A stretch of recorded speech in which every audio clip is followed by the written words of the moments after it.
ಇನ್ನು ಗೋವಾದಲ್ಲಿ ಬೈನಾ ಬೀಚ್ನಲ್ಲಿರುವಂತಹ ಕನ್ನಡಿಗರ ಮನೆಗಳನ್ನು ತೆರವುಗೊಳಿಸಲಾಗಿದೆ. ಕೋರ್ಟ್ನ ತಡೆಯ ಹಿನ್ನೆಲೆಯಲ್ಲೂ ಕೂಡ ಅದರ ನಡುವಲ್ಲೇ ಕನ್ನಡಿಗರ ಮನೆಗಳನ್ನು ತೆರವುಗೊಳಿಸಿದೆ ಗೋವಾ ಸರ್ಕಾರ.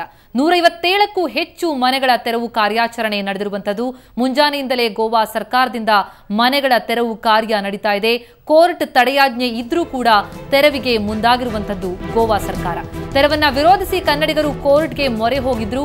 ಬಾಂಬೆ ಹೈಕೋರ್ಟ್ನ ಗೋವಾ ಅಖಂಡ ಪೀಠದಲ್ಲಿ ವಿಚಾರಣೆ ಇತ್ತು. ಕೋರ್ಟ್ನಲ್ಲಿ ಅರ್ಜಿ ವಿಚಾರಣೆ ಹಂತದ ಮಧ್ಯೆಯೂ ಕೂಡ ಸರ್ಕಾರ ತೆರವಿಗೆ ಮುಂದಾಗಿದೆ. ಗೋವಾದ ಬೈನಾ ಬೀಚ್ನಲ್ಲಿರುವ ಕನ್ನಡಿಗರ ಮನೆಗಳ ತೆರವಿಗೆ ಮುಂದಾಗಿರುವಂತದ್ದು ಗೋವಾ ಸರ್ಕಾರ. ಕೋರ್ಟ್ನ ತಡೆಯಾಜ್ಞೆಯ ನಡುವೆಯೂ ಕೂಡ 157ಕ್ಕೂ ಹೆಚ್ಚು ಮನೆಗಳ ತೆರವು ಕಾರ್ಯಾಚರಣೆಗೆ ಮುಂದಾಗಿದೆ ಗೋವಾ ಸರ್ಕಾರ.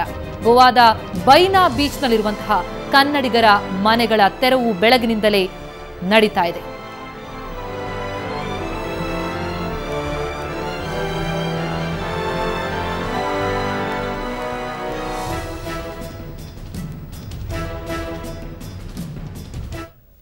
ಇತ್ತ ಕಳಸಾ-ಬಂಡೂರಿ ಹೋರಾಟ ನಡೀತಾ ಇದ್ರೆ ಅತ್ತ ಗೋವಾ ಸರ್ಕಾರ 157ಕ್ಕೂ ಹೆಚ್ಚು ಕನ್ನಡಿಗರ ಮನೆಗಳ ತೆರವು ಕಾರ್ಯಾಚರಣೆಗೆ ಮುಂದಾಗಿರುವಂತದ್ದು.